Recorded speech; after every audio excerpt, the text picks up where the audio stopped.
Le suspect a été interpellé par les services de renseignement il y a 3 mois.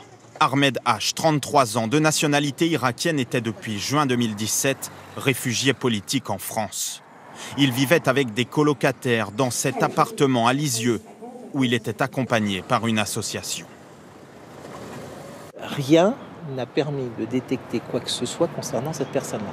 Et pourtant, il y a eu du travail de fait avec la psychologue du service, avec la chef de service, les éducateurs, mais rien, voilà, c'est un monsieur qui était complètement bien intégré. Mais son passé l'a rattrapé. Selon les autorités irakiennes, Ahmed H était un cadre de Daesh.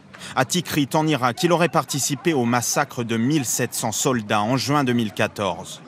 Soupçonné d'avoir fait partie de ces hommes qui arborent le drapeau de l'État islamique, après avoir exécuté une par une des recrues de l'armée irakienne.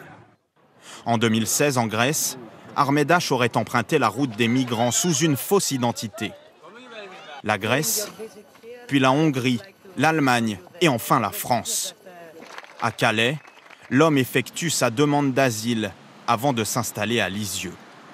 Comment cette demande a-t-elle pu être acceptée ? Avec ses faux papiers, Ahmed H aurait réussi à tromper un système pourtant bien organisé.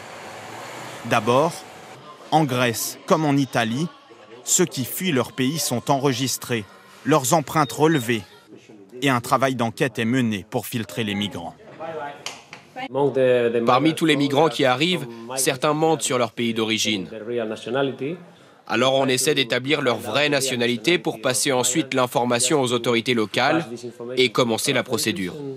En France, c'est l'OFPRA qui a examiné son cas, l'Office de protection des réfugiés. Le demandeur doit préciser son origine, son passé et convaincre qu'il est personnellement menacé dans son pays.